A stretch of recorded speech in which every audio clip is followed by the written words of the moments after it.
What's up, folks? Addy here, and I'm here with Jayre Jones. We're in Perry at the Georgia State Fairgrounds, and you're running for House District number 41. 41. Senate District. Oh, State sorry, Senate. State Senate. Okay, Yeah. and that's also DeKalb, right? Mostly DeKalb, a little sliver of Gwinnett near Okay. Lawrenceville, Wilburn Yeah. area, kind of. You want to come to yes? Oh, yeah, there we you go. do. Yeah. Okay. Yeah. So, first-time runner, right? Yes, sir.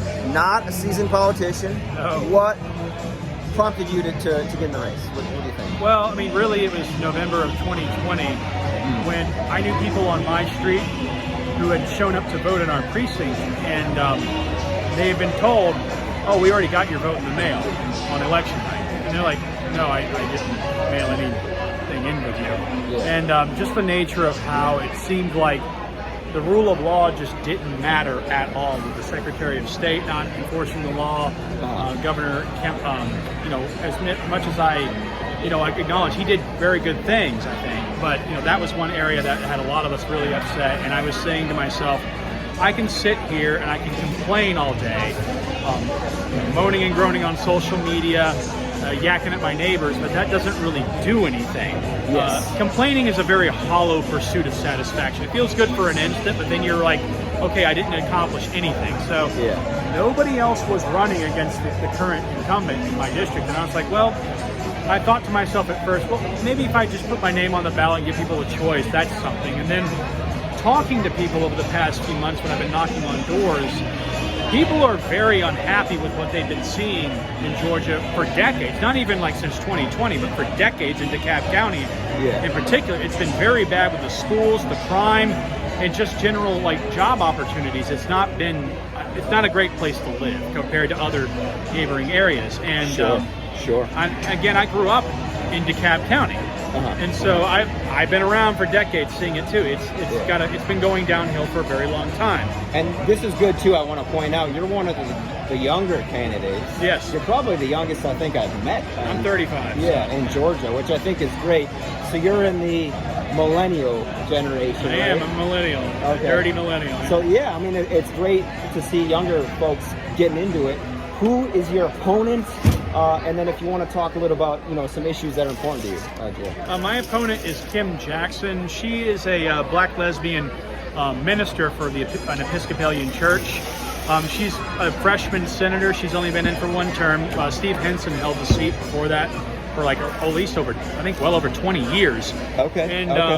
And right now, the last time that when she ran in, she was going against a guy named Will Freeman.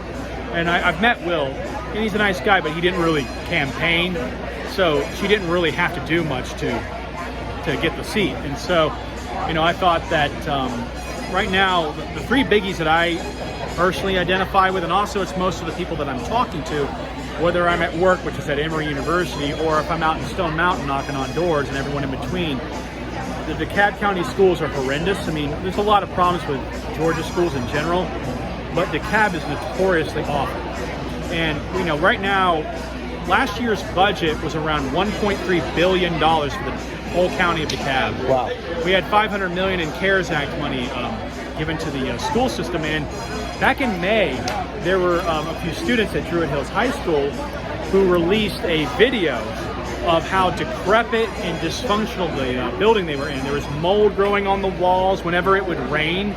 Like outside in the front of the school where the benches are, sewage would seep up through the grates. Wow. If you went to the computer lab to plug your laptop in, the wiring isn't grounded properly, so if you try to plug something in, it'll arc and you'll get shocked. Wow. Which is a safety hazard. Half the toilets don't work, and there's this is the third biggest county in the state. Oh yeah, third biggest county, and this is just one of many schools that are just a disaster with what they're having the kids go to. And that school, Druid Hills, is way too tiny for a high school. There's nowhere near enough space. It should be like a middle school or an elementary school. But in either case, though, despite all the money that DeKalb County has been given, they have about 15% mathematical competency graduating out of high school. They have 27% competency with literacy. This is something I would expect to see in a third world country. Not in a major city in the United States that gets that much money. Yes. This is especially one of the top states in the country, I would say, in Georgia. Yeah. Oh yeah, and it's just embarrassing. And we've had a quite a bit of notorious scandals going on for a long time because we've had, I think, at least 7 superintendents over the last decade. Like, they're just like changing a wardrobe every year almost. Yeah. It's like they don't last very long. And they have to give them a huge severance, right? When they like fire them? $350,000 just to say, all right, goodbye, and then we're paying for the next one to come in over and over again. And we had the last Superintendent Harris, I believe is her name. She had hired someone like an accountant to come in, Ben Estel, to come in and investigate some discrepancies that they had with their purchases. And he got fired because he was too good at his job. He did an auditing. We were 2 accounting firms who went in at 2 different time periods to audit, both at the same starting point, but the end point was different. So one value was bigger than the other, but they found at least $250 million. That's $250 million. Poof. Unaccounted for how it was spent and what it went to, which to me just boggles the mind. It's like you should have software for your procurement that allows you to track and trace what things are being spent on and who authorized it. Like, how do you not know where that money went and who authorized the payments? And to me, I do procurement for my lab because I work in research. Okay. And a lot of stuff that we purchase is not cheap. It's expensive stuff. And you're a scientist, right? I do research on sickle cell anemia and also with bone marrow transplant therapy and investigating immune dysfunctionality that can happen from that. So I'm used to tackling complex problems, but this seems very obvious what the problem is either there is incompetence to a level that is an art form, or there is some very obvious corruption going on with our money just being wasted. So, possible criminal charges could come as a well, result it depends, because if Mr. Estel decides to take this into court, into trial, and we can investigate through discovery to find out what did he find specifically. And Estel was the auditor? Yeah, he was hired by Superintendent Harris, I believe, and so he was supposed to go in and figure out look at the books, essentially. And so if he goes to trial and this gets dragged into the light, we'll get some answers hopefully. But if he decides to settle out of court and keep his mouth shut, it's going to, which has happened before in DeKalb County. This is not a first-time event.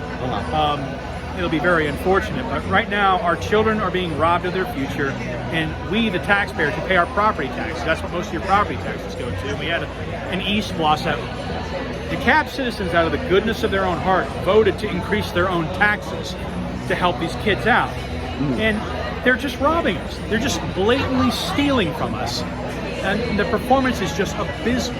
And so a lot of people, regardless of what party they vote for, they are not happy with how the schooling has been going on in DeKalb County for a very long time. And that needs to change. And one of the things that I would like to do, if I'm elected to the state legislature, is to basically employ an independent auditor to go in every year and to look at the books and be able to say, what are you spending the money on? And we also need to keep a track of what the expenditures are, because we'll see in a neighboring county like Gwinnett, they will build a high school, the same footage, same facilities and general capabilities for double the price in DeKalb County minimum.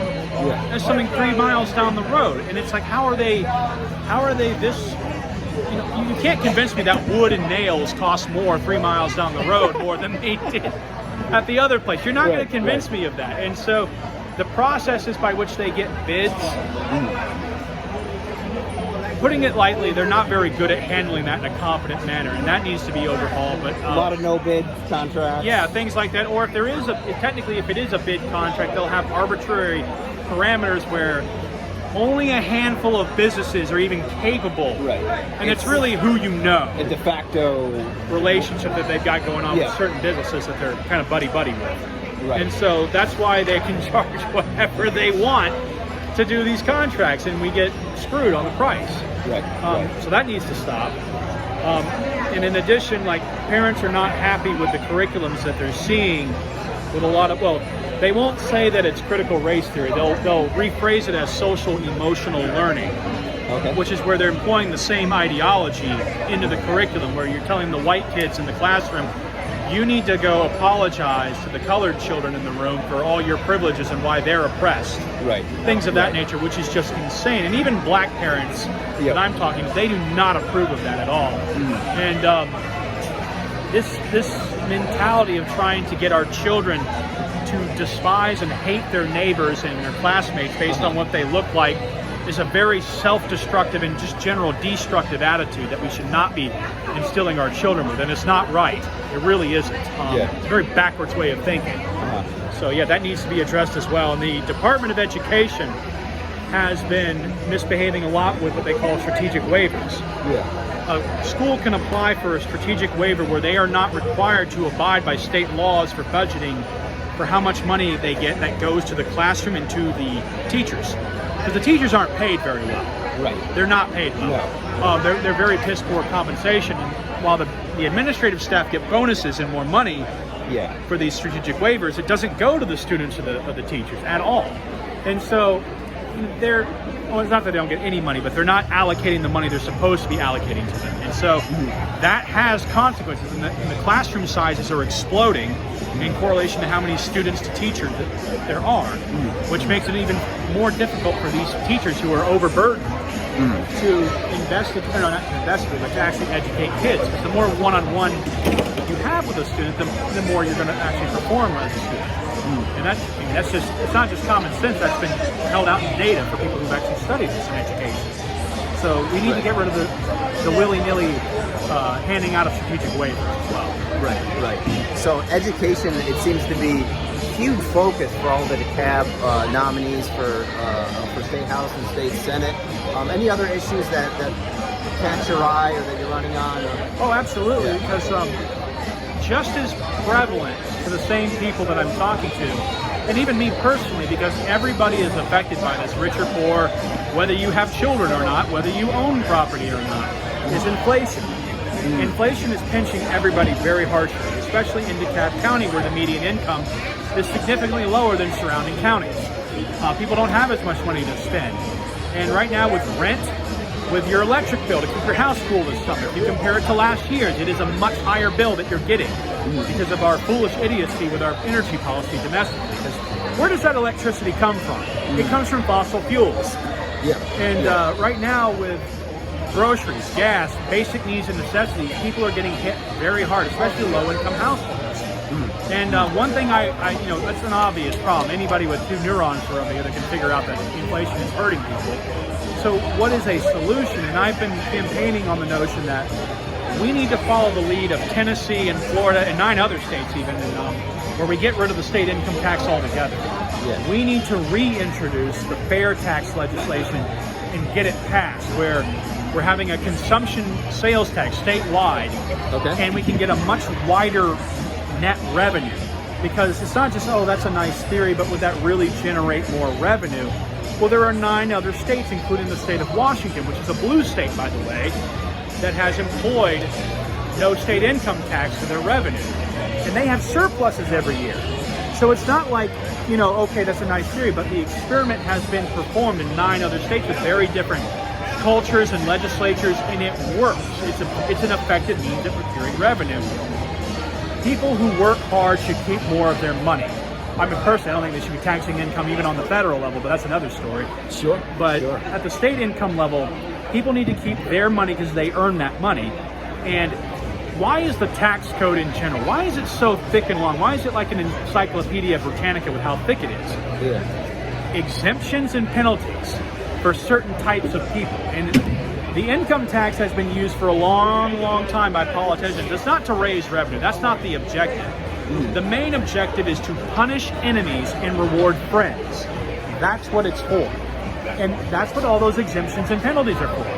When a lobbyist goes to Congress and he or she says, hey, I've got this bill I would like you to put to the General Assembly and pass this, right? Well, what does that bill entail? Like almost always, they get a tax exemption or a tax break that they don't, whoever they're working for, they don't have to pay. And their rivals get hit with penalties. And that's what the politicians will pass if they agree with it. And then in return, those lobbyists say, hey, I hear you're running for re-election. Here's a nice big fat check for that re-election campaign. And so these politicians are not held, they don't have as much of an incentive to care what their constituents think when they're being bought out by lobbyists.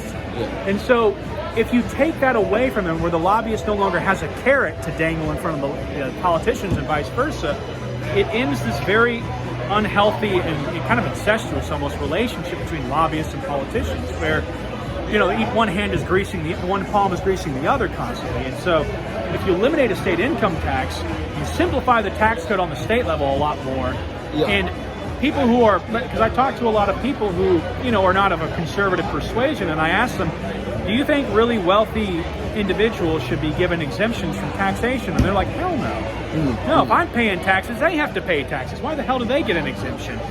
With the fair tax, everybody contributes. Everybody has to buy stuff. It's a lot harder to cheat on your taxes, and you're not going to skip out with some completely nonsensical exemption right there.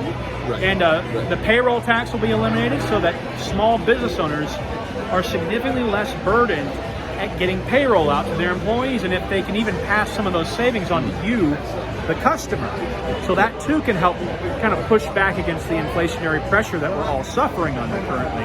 Or if your business has been short-staffed for a long time, okay, now my employer, has significantly more revenue to work with. They can hire somebody else, so I'm not working insane hours anymore, and I keep more of my money. So it's a win-win for everyone who isn't a lobbyist or a politician looking for an easy paycheck for their re-election campaign. Awesome. And where can people find you, Jayre, if they want to support you and learn more about you?